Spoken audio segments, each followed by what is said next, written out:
오늘날의 세상은 사람들이 앞날을 터무니없이 긍정적으로 바라보도록 몰아간다. 더 행복하게, 더 건강하게, 더 똑똑하게, 더 빠르게, 더 풍족하게, 더 인기 있고 더 생산적이며 더 부러움을 사고 더 존경받으라. 하지만 가만히 생각해보면 인생에 관해 사람들이 흔히 떠들어대는 조언은 사실 우리에게 부족한 것에 초점을 맞추고 있다. 이런 조언은 개개인이 자신의 결점과 실패로 인식하고 있는 부분을 파고들어 그것에 몰두하게 만든다. 우리가 부자가 되는 비법을 배우는 건 나는 돈이 없다고 생각하기 때문이다. 거울 앞에 서서 나는 예쁘다고 주문을 거는 건 내가 못났다고 여기기 때문이다. 연애와 인간관계에 관한 조언을 따르는 건 사람들이 날 싫어한다고 생각하기 때문이다. 성공하기 위해 웃기지도 않는 이미지 트레이닝을 하는 건 내가 성공하지 못했다고 여기기 때문이다. 그런데 이상하게도 긍정적인 마음으로 최고와 최상을 부르짖다 보면 우리는 반대되는 것들만을 떠올리게 된다. 나와 어긋나는 것, 내게 없는 것, 내가 이루지 못한 것, 이런 일들만 머릿속으로 무한 반복하게 되는 것이다. 세상은 우리에게 입을 모아 외친다. 좋은 삶을 살기 위해선 더 나은 직업과 더 튼튼한 차와 더 멋진 애인, 그리고 더 넓은 집을 가져야 한다. 더 사고 더 소유하고 더 만들고 더 오래 살라고. 이런 메시지에 끊임없이 폭격당한 결과 우리는 시종일관 모든 것에 신경을 쓰게 된다. 그 덕에 셀 수 없이 많은 방식으로 기대에 못 미치고 부족하고 일이 풀리지 않는다. 새로 나온 TV에 신경 쓰고 동료보다 더 멋진 휴가를 보내기 위해 신경 쓰고 집을 꾸미느라 신경 쓴다. 그런데 광고에서 이렇게 떠들어대는 이유가 뭘까? 사람들이 이것저것에 더 많이 신경을 써야 장사가 되기 때문이다. 자기개발 도사들은 부자가 되고 싶어 안달이 난 사람들을 끌어모아 이렇게 하면 돈을 더 벌 수 있다며 별의 별 방법을 제시하지만 가장 중요한 질문은 외면한다. 우리는 왜 애초에 부자가 되고픈 욕구를 느낄까? 성공과 실패를 가늠하는 나름의 기준은 무엇일까? 벤틀리를 몰지 못한다는 사실이 아니라 우리가 불행을 느끼는 근본 원인이 존재하지 않을까 같은 질문 말이다. 색다른 조언 대부분이 단기적으로 사람들의 기분을 좋게 해주는 얄팍한 수법일 뿐 장기적으로 진짜 문제를 해결하는 데는 전혀 도움이 되지 않는다. 반갑습니다. 도쿄님입니다. 우리 마음을 조급하고 긴급하게 만들어 불안감을 조장해 그들의 강의를 팔고 컨텐츠를 팔고 책을 팔아 돈을 챙기는 사람들은 과연 누구를 위해서 그 짓을 하는 것이겠습니까? 당연히 본인들을 위해서죠. 우리가 돈과 성공에 집착해 제대로 된 삶의 가치관 하나 없이 평생을 허울만 쫓으며 의미 없이 삶을 살든 말든 본인들은 전혀 알 바 아닙니다. 현실 똑바로 봅시다. 밖에서 들리는 소음들은 헛스토리가 대부분입니다. 이어가 보시죠. 오늘날 우리가 굳게 믿고 있는 명제가 있다. 바로 우리가 아주 특별한 일을 하게 될 거라는 믿음이다. 유명인이, 세계의 거물이, 정치인이, 심지어 오프라 윈프리도 그렇게 말한다. 우리 하나하나가 모두 특별한 사람이며 우리 모두가 위대한 사람이 될 자격이 있다고. 그런데 이 주장에 모순이 있다는 사실을 눈치챘는가? 따지고 보면 우리 모두가 특별하다는 말은 아무도 특별하지 않다는 말이나 마찬가지다. 이런 사고방식은 위험하다. 돋보이고 대단한 삶만이 가치 있다는 전제를 받아들이는 것은 자신을 비롯한 대부분의 인간이 가치 없는 쓰레기라는 결론 또한 받아들이는 것이나 마찬가지다.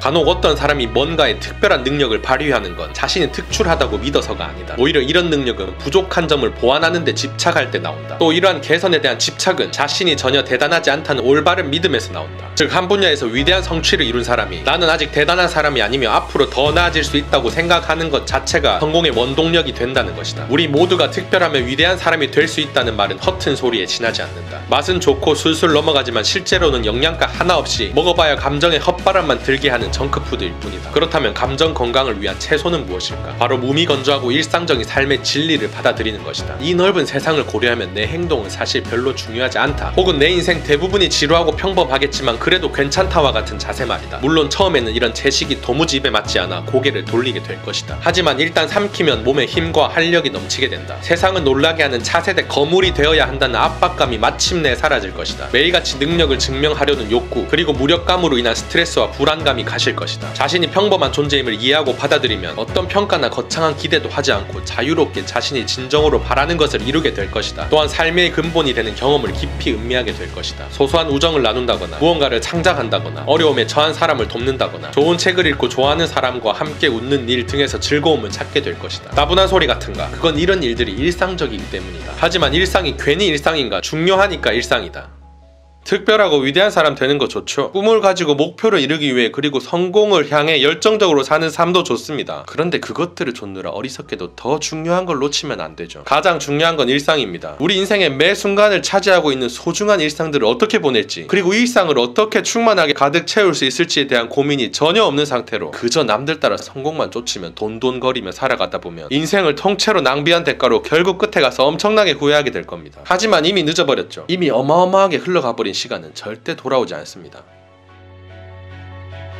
나는 인생을 살면서 많은 것에 신경을 썼고 또한 많은 것에 신경 쓰지 않았다. 그리고 모든 걸 바꿔놓은 건 내가 신경 쓰지 않은 것들이었다. 우리 삶을 결정하는 건 무신경한 순간들이다. 새로운 직종에 뛰어들기, 어느 날 갑자기 대학을 그만두고 록밴드에 들어가기, 당신의 뒤를 캐다가 들킨 남자친구를 마침내 차버리기로 결심하기. 우리는 신경 쓸 필요가 없는 일에 지나치게 신경 쓰느라 몸부림치며 살아간다. 이를테면 주유소 종업원이 건방지게 거스름돈을 동전으로 준 것에 지나치게 신경 쓰고, 즐겨보던 TV 프로그램이 없어지는 것에 무지하게 신경 쓴다. 전 남친의 페이스북에 올라온 사진, 리모콘 건전지의 수명, 1+1 행사를 연달아 놓쳐 손 세정제를 못 산 일이 너무 신경 쓰인다면 당신 인생에는 신경 쓸 가치가 있는 그럴듯한 일이 없는 것이다. 이것이 진짜 문제다. 우리는 생물학적으로 늘 무언가에 주의를 기울이게 만들어졌기 때문에 자연히 늘 신경을 쓰게 된다. 오늘날 대부분의 사람이 인생에서 가장 중요한 문제라고 여기는 것은 사실 그들에게는 그보다 중요한 걱정거리가 없다는 사실에서 기인하는 부작용일 뿐이다. 여기서 중요한 질문은 이것이다. 무엇에 신경 쓸 것인가? 신경 쓸 대상으로 무엇을 선택할 것인가? 우리 인생에 중요하고 의미 있는 무언가를 찾는 일이야말로 우리에게 주어진 시간과 에너지를 가장 생산적으로 사용하는 길이다. 진정으로 의미 있는 것을 찾지 않는다면 무의미하고 하찮은 것에 신경이 쏠릴 테니까 말이다. 그런데 묘하게도 우리는 그런 과정을 통해 자유로워진다. 더는 모든 것에 신경 쓸 필요가 없다. 사는 게 다 고만고만하다는 걸 알고 있는 그대로 받아들인다. 모두 다 늙어간다는 것, 달에 갈 수 없다는 것, 또는 엠마 스톤을 만날 수 없다는 것을 깨닫는다. 그래도 괜찮다. 삶은 계속된다. 그리고 놀랍게도 그거로 충분하다. 이런 단순한 과정을 통해 우리는 지속적이고 참된 행복을 얻을 수 있다.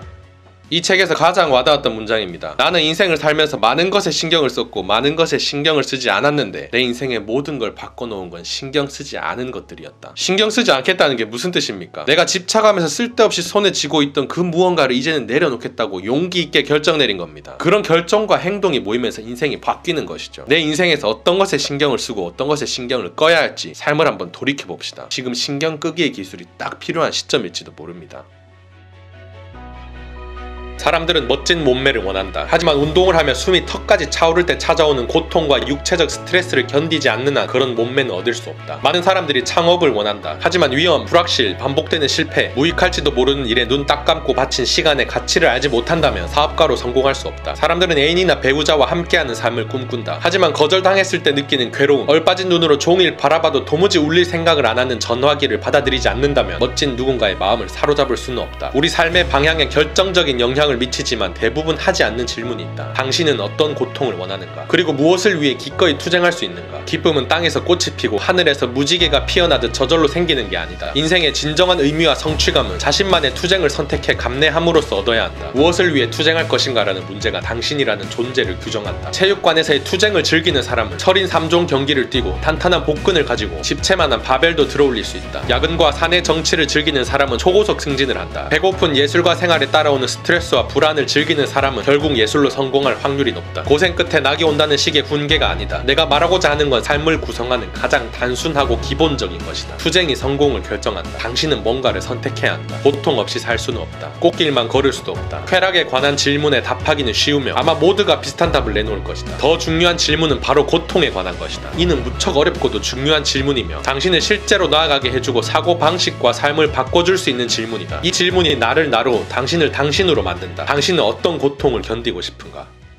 방금 내용은 쉽게 표현해서 편하지만 불행한 길과 힘들지만 행복한 길 중에 당신은 어떤 길을 선택할 것이냐, 이 말과 똑같습니다. 여러분은 어떤 길을 가시겠습니까? 과거부터 살아온 관성 그대로 똑같이 살아가는 방법을 선택해 몸은 편하겠지만 인생을 즐기지 못하며 삶을 낭비하고 있다는 끔찍한 기분으로 매 순간 살아가는 길과 새로운 길을 떠남으로 인해 예상치 못한 장애물을 만나며 뒤틀리고 꼬인 길을 걸어야겠지만 그 과정 자체가 너무나 행복한 길 중에 여러분은 어떤 길을 가시겠습니까? 선택은 자유고 정답 없겠지만 내가 지금 어떤 길 위에 있으면 이 길을 계속하면 어떤 결과를 맞이하게 될지는 알고 갑시다.